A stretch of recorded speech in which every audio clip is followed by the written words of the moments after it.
जिसमें हम एनिमल की स्टडी करते हैं। तो सबसे पहले फाइलम प्रोटोजुआ पे आते हैं। तो प्रोटोजुआ में जो शब्द लिखा हुआ है प्रोटो, प्रोटो का मतलब होता है फर्स्ट, और जुआ जो लिखा हुआ है इसका मतलब है एनिमल। यानी इन्हें पहले एनिमल की संज्ञा दी गई है, जो ट्रू एनिमल नहीं है लेकिन एनिमल लाइक स्ट्रक्चर है। अब हम नेम प्रोटोजुआ की बात करते हैं, जो दिया था एक मशहूर वैज्ञानिक थे जिनका नाम था, जूलॉजिस्ट थे जिनका नाम था वुल्फस। वुल्फस ने इस फाइलम के लिए, इसमें जो जितने भी एनिमल थे सबके लिए एक नाम दिया जिसका नाम था प्रोटोजुआ। अब सेकंड पॉइंट की बात करते हैं कि जितने भी प्रोटोजोन्स हैं सब single celled animal like eukaryotes हैं। समझ में आ रही बात? लिखा क्या है उन्होंने कि सिंगल सेल, सिंगल सेल्ड का मतलब है यूनिसेलुलर। यूनिसेलुलर का मतलब हिंदी में अगर हम बात करें तो एक कोशिकीय। मतलब ये है कि इनमें केवल एक कोशिका पाई जाती है, केवल एक कोशिका ही इनमें उपस्थित है, एक से ज्यादा इनमें कोशिकाएं नहीं होती हैं। यानी एनिमल लाइक यूकैरियोट्स हैं, एनिमल की तरह है, ये कंप्लीट एनिमल नहीं है। और यूकैरियोट्स का मतलब है कि इनमें इनमें जो न्यूक्लियस है वो ट्रू न्यूक्लियस है। कैसा न्यूक्लियस है? ट्रू न्यूक्लियस प्रेजेंट है इनमें। जो न्यूक्लियस है यानी केंद्रक है, वो वास्तविक केंद्रक है। वास्तविक केंद्रक का मतलब ये है, मान लीजिए एक सेल है, सेल में ही हमने न्यूक्लियस बनाया, तो सेल की ये जो पार्ट है इसको कहते हैं हम सेल मेम्ब्रेन, यानी कोशिका कला। सेल मेम्ब्रेन है, और ये जो सेल के अंदर जो भरा हुआ है इस वाली पार्ट में है, इसे हम बोलते हैं साइटोप्लाज्म। ये साइटोप्लाज्म हो गया। और ये जो अपना है इसे बोलेंगे हम न्यूक्लियस, यानी इसे बोलेंगे न्यूक्लियस, यानी इसे बोलेंगे केंद्रक। तो इसमें जो भरा हुआ है ये है अंदर केंद्रक द्रव्य, यानी न्यूक्लियोप्लाज्म। और जो ये जो मेम्ब्रेन आपको दिख रही है, जे वाली मेम्ब्रेन जो है, जे मेम्ब्रेन, इस मेम्ब्रेन को बोलेंगे हम केंद्रक कला, केंद्रक कला। ठीक है, या न्यूक्लियर मेम्ब्रेन, को न्यूक्लियर मेम्ब्रेन बोलेंगे, इसको न्यूक्लियो प्लाज्म बोलेंगे। तो देखो यहाँ पे आपको एक चीज समझ में आ रही होगी कि यहाँ पे इंटरमिक्सिंग नहीं हो रही है। साइटोप्लाज्म पूरा सेपरेट है और न्यूक्लियोप्लाज्म दोनों अलग अलग हैं, एक इनमें इंटरमिक्सिंग नहीं है। इसलिए हम कहेंगे कि इनमें जो न्यूक्लियस है जो हमें स्पष्ट रूप से दिखाई दे रहा है, क्योंकि इसमें केंद्रक कला है, यानी न्यूक्लियर मेम्ब्रेन प्रेजेंट है। समझ में आ रही बात? ठीक है। अब देखो, जब ये ट्रू न्यूक्लियस है इसलिए नहीं कहते यूकैरियोट्स। अगर हम प्रोकैरियोट्स की बात करें तो ये सेल मेम्ब्रेन जो होती है, और यहाँ पे जी मान ली केंद्रक है, लेकिन केंद्रक द्रव्य है केवल, यानी न्यूक्लियोप्लाज्म है और साइटोप्लाज्म है। न्यूक्लियोसाइटोप्लाज्म दोनों की इंटरमिक्सिंग है, एक दूसरे में मिले हुए हैं, यानी उन्हें स्पष्ट रूप से हम अलग अलग नहीं बता सकते, हम देख सकते। इसलिए हम बोलेंगे कि यहाँ पे क्या है, क्या बोल देंगे हम, ये प्रोकैरियोट सेल है, ये यूकैरियोट सेल है। यानी जितने भी प्रोटोजुआ होते हैं single celled animal like eukaryote cell. अब प्रोटोजुआ में जो है प्रोटोप्लाज्मिक लेवल का बॉडी ऑर्गेनाइजेशन होता है, यानी पूरी सेल ही इनकी बॉडी है, और जो इनका केवल शरीर में प्रोटोप्लाज्म है। यानी जो दोनों चीजें हैं, यानी हम अगर प्रोटोप्लाज्म की बात करें तो जो प्रोटोप्लाज्म लेवल बॉडी ऑर्गेनाइजेशन क्यों है, क्योंकि प्रोटोप्लाज्म का मतलब ही है साइटोप्लाज्म प्लस न्यूक्लियोप्लाज्म। साइटोप्लाज्म और न्यूक्लियोप्लाज्म दोनों को अगर हम मिला दें तो उसे कहेंगे हम प्रोटोप्लाज्म। यानी इस अगर सेल में हम आएंगे तो जो न्यूक्लियोप्लाज्म है, ये साइटोप्लाज्म, इन दोनों को कंप्लीट रूप से हम क्या कहेंगे, न्यूक्लियो प्रोटोप्लाज्म। यानी इसलिए इसकी बॉडी ऑर्गेनाइजेशन प्रोटोप्लाज्म लेवल का है। बॉडी एसिमेट्रिकल है, फ्री लिविंग है, पैरासिटिक है। एसिमेट्रिकल का मतलब है कि मान लीजिए कोई बॉडी है, इसे हम कहीं से भी दो स्पष्ट भागों में डिवाइड, यहाँ से काटें तो भी नहीं कर पाएंगे, यहाँ से कहीं से भी काटें हम इन्हें दो स्पष्ट पार्ट में डिवाइड नहीं कर पाएंगे। इसलिए हम कहेंगे ये कैसी है, एसिमेट्रिकल बॉडी है। अब देखिए इनमें मेन चीज आप देखिए, three main type of locomotory organelles, यानी लोकोमोटरी ऑर्गेनेल्स में तीन मेन टाइप के होते हैं।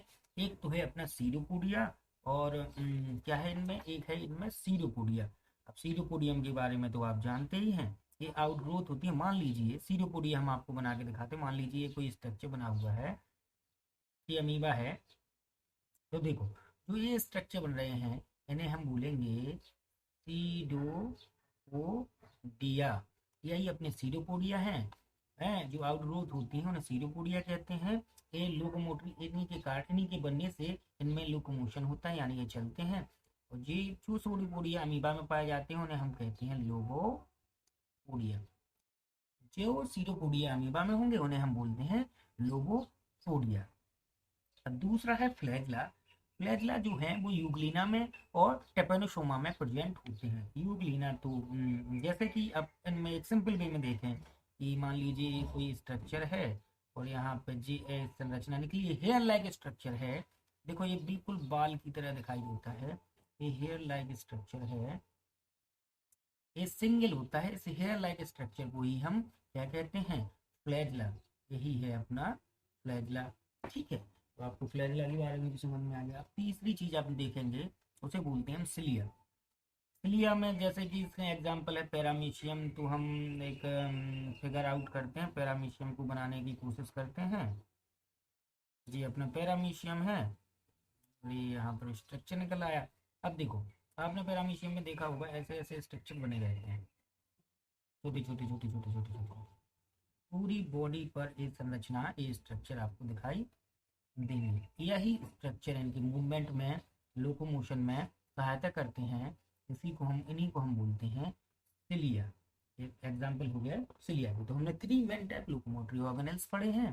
पहला सीरोपोडिया जो अमीबा में प्रेजेंट होता है, फ्लैगला जो यूग्लिना और ट्रेपनोसोमा में प्रेजेंट होता है, और सिलिया जो कि पैरामीशियम में प्रेजेंट होता है। Different mode of nutrition. अब न्यूट्रिशन की बात करें तो सबसे पहली बात है कि इनमें जो न्यूट्रिशन है वो होलोजोइक न्यूट्रिशन होता है। होलोजोइक का मतलब होता है कि कोई भी फूड पार्टिकल डायरेक्टली हम बॉडी में अंदर ले लें, यानी डायरेक्टली हम किसी भी फूड पार्टिकल अपनी बॉडी के अंदर ले लें, उसे कहेंगे होलोजोइक न्यूट्रिशन, जो कि अमीबा में होता है। मान लीजिए ये एक अमीबा है, स्ट्रक्चर ऐसे ही बना दिया हमने, कोई भी फूड पार्टिकल इसके पास आएगा तो देखो इसके अमीबा एक कैविटी बनाना शुरू कर देंगे, pseudopodia.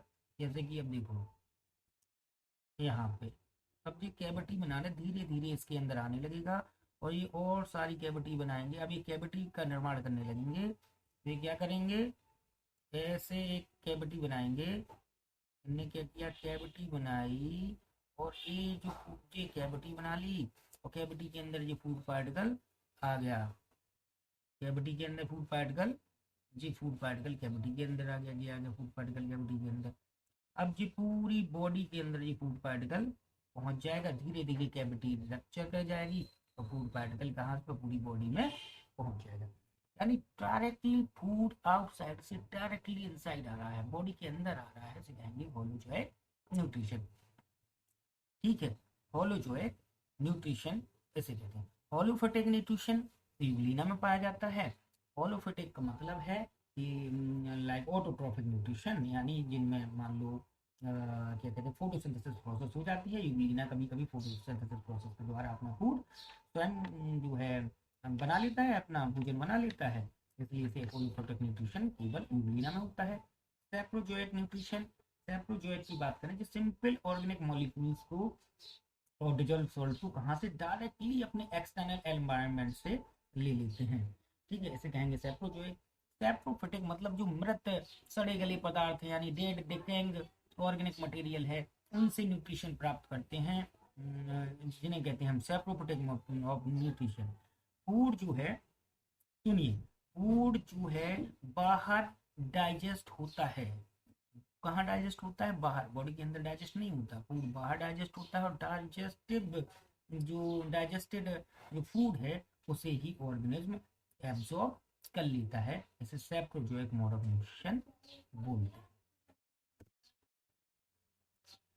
Osmoregulation take place in protozoa. Osmoregulation एक प्रोसेस है ऑस्मो रेगुलेशन एक प्रोसेस है जो क्या करती है, जिसमें हम लोग जो है एक्सेस अमाउंट का जो वाटर है उसे हम बॉडी से बाहर करते हैं, एक्सेस वाटर को बाहर कर देते हैं। इस ऑस्मो रेगुलेशन प्रोसेस को एक विशेष प्रकार की वैक्यूल करती है जिसे हम कॉन्ट्रैक्टाइल वैक्यूल कहते हैं। तो ये जो कॉन्ट्रैक्टाइल वैक्यूल होती है, मान लीजिए देखिए ये हमने फिगर आउट कर रहे हैं, जैसे मान लीजिए ये अमीबा है, आपने देखा होगा एक बड़ी गोलाकार संरचना होती है, यही कॉन्ट्रैक्टाइल वैक्यूल है। फूड वैक्यूल अलग होती है, ये कॉन्ट्रैक्टाइल वैक्यूल है। यही एक्सेस अमाउंट ऑफ वाटर को क्या करती है, बॉडी से बाहर निकालती है, ठीक है। और एक विशेष इंपॉर्टेंट बात है कि जो कॉन्ट्रैक्टाइल वैक्यूल है ये केवल फ्री लिविंग फॉर्म्स में प्रेजेंट होती है। जितने भी पैरासिटिक प्रोटोजुआ हैं उनमें ये एब्सेंट होगी, यानी अमीबा में तो प्रेजेंट होती है लेकिन एंट अमीबा हिस्टोलिटिका में ये एब्सेंट होती है, क्योंकि एंट अमीबा हिस्टोलिटिका पैरासाइट्स है। अब देखो इसमें सेकंड पार्ट है, गैस एक्सचेंज होता है, गैसियस एक्सचेंज और एक्सक्रीशन डिफ्यूजन के द्वारा होता है बॉडी सरफेस से। अब डिफ्यूजन क्या है, डिफ्यूजन यानी जो मॉलिक्यूल्स हैं जिन्हें हम कहेंगे सॉल्यूट, यानी सॉल्यूट कह दो, सॉल्यूट कह दो, सॉल्यूट के मॉलिक्यूल्स हैं, तो सॉल्यूट कहाँ पर जाएंगे भैया, इसमें डिफ्यूजन में जो high concentration to low concentration, यहाँ पे जहाँ पर सांद्रता अधिक है, अधिक सांद्रता वाले क्षेत्र से कम सांद्रता वाले क्षेत्र की ओर जाना स्टार्ट करते हैं। मान लीजिए देखिए यहाँ पे जैसे कंसंट्रेशन बहुत ज्यादा है, देखिए मॉलिक्यूल क्या करेंगे, कम सांद्रता लो कंसंट्रेशन की ओर जाएंगे, यानी हाई कंसंट्रेशन से लो कंसंट्रेशन की ओर जाते हैं, जैसे हम कहते हैं गैसियस एक्सचेंज और एक्सक्रीशन जो डिफ्यूजन के द्वारा होता है बॉडी सरफेस। तो उसमें नाइट्रोजनस बेस प्रोडक्ट मटेरियल है अमोनिया, यानी हर अपन की बॉडी में, जैसे ह्यूमन बॉडी में नाइट्रोजन बेस प्रोडक्ट यूरिया है, और इसी प्रकार जो है इस जो हम जो नाइट्रोजनस बेस प्रोडक्ट प्रोटोजुआ में है वो है अमोनिया। अमोनिया यानी जो बेकार वाले मटेरियल हैं जिन्हें हमारी बॉडी में जरूरत नहीं है, उनको हम बॉडी से बाहर निकालते हैं और हम नाइट्रोजनस बेस प्रोडक्ट कहते हैं, एक्सक्रीशन के थ्रू जो कि डिफ्यूजन के द्वारा होता है थ्रू चैनल बॉडी सरफेस। और हम रिप्रोडक्शन की बात करें तो इनमें 2 टाइप्स रिप्रोडक्शन हो सकता है, मे बी, जरूरी नहीं है कि असेक्सुअल हो, सेक्सुअल हो, मैनली असेक्सुअल होता है, कभी कभी सेक्सुअल होता है। असेक्सुअल रिप्रोडक्शन में, असेक्सुअल रिप्रोडक्शन में पहला जो पॉइंट है वो है बाइनरी फिजन। तो देखिए ये बाइनरी फिजन के बारे में हम बताते हैं। बाइनरी, बाई का मतलब होता है दो, बाइनरी फिजन एक तो सिंपल प्रकार का बाइनरी फिजन होता है जो कि किसमें होता है, सिंपल टाइप का, सुनिए, सिंपल होता है अमीबा में, ट्रांसवर्स होता है पैरामीशियम में, तीसरा है लॉन्गिट्यूडनल होता है ट्रिपनोसोमा में, ऑब्लिक होता है सेरेटियम में, ठीक है। अब देखो तो बाइनरी फिजन जैसे कि मान लीजिए एक जी है सेल, ठीक है, तो यहाँ पे इसमें जी क्रोमोसोम है, इसको हम कहेंगे क्रोमोसोम, ठीक है। अब सबसे पहले जो पॉइंट होगा वो होगा रेप्लिकेशन, इसमें रेप्लिकेशन होगा डीएनए का, रेप्लिकेशन ऑफ डीएनए होगी। तो डीएनए का रेप्लिकेशन में क्या होगी, जो सेल है, अब देखो जो डीएनए है जो 2 पार्ट में डिवाइड हो जाएगा। रेप्लिकेशन होने के बाद क्या होगा, सेग्रीगेशन होगा, यानी इसे बोलेंगे अपन साइटोकाइनेसिस, इसे बोलेंगे साइटोकाइनेसिस। साइटोकाइनेसिस में क्या होगा, देखो ये साइटोकाइनेसिस में है दोनों ओर केंद्रक, यानी जिसे कहेंगे क्रोमोसोम, वो अलग अलग पार्ट में पहुंच जाएगा, फर्दर सेल रप्चर कर जाएगी और 2 नए आइडेंटिकल डॉटर सेल बन जाएंगे। आइडेंटिकल इसे हम कहेंगे बाइनरी फिजन, जी है बाइनरी फिजन, 2 आइडेंटिकल बिल्कुल सेम डॉटर सेल बनेंगे, ठीक है। सेकंड पार्ट है बर्डिंग, जो मॉडिफाइड है तो बाइनरी फिजन, लेकिन ये बाइनरी फिजन एक मॉडर्न टाइप का है क्योंकि बॉडी सेला में पाया जाता है। बर्डिंग में कुछ नहीं होगा, कोई भी एक संरचना होगी जिसकी आउटग्रोथ निकलेगी, मान लो जी एक स्ट्रक्चर बना हुआ था पहले, धीरे से उसमें एक आउटग्रोथ बननी स्टार्ट हो गई, वो आउटग्रोथ और सारी बर्ड के रूप में निकल गई और ये सब अलग हो जाती, तो एक नई और डॉटर सेल बन जाती है, उन्हें कहेंगे हम क्या, बर्डिंग। तो साइजोगोनी और स्पोरुलेशन ये भी अलग रिप्रोडक्शन की जो विधियां हैं, साइजोगोनी में कुछ नहीं होता। साइजोगोनी प्रेजेंट होती है पैरासाइट्स में, यानी इसमें होती है पैरासाइट में साइजोगोनी, यानी मल्टीपल फ्यूजन है। जितने भी पैरासाइट है सब में साइजोगोनी पाई जाएगी, स्पेशली जो मलेरियल पैरासाइट है उसमें भी साइजोगोनी एस्पोरुलेशन होता है। ठीक है।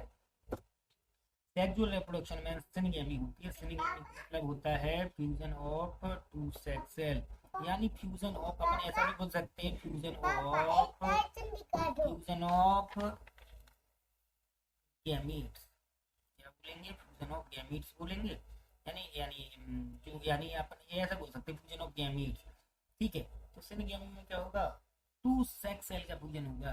कंजुगेशन में सिंपल सी प्रोसेस है, कंजुगेशन में कुछ नहीं है। कंजुगेशन में टेम्पररी कॉन्टेक्ट के लिए टू सेल्स आएंगी, टेम्पररी कॉन्टेक्ट होगा, फर्दर सेल्स आपस में क्या कर जाएंगी? डिवाइड कर जाएंगी, और नई जो सेल्स हैं, टोटल सेल्स, वो बन जाएंगी। आपको वीडियो पसंद आए तो शेयर और लाइक कीजिए। बहुत बहुत धन्यवाद।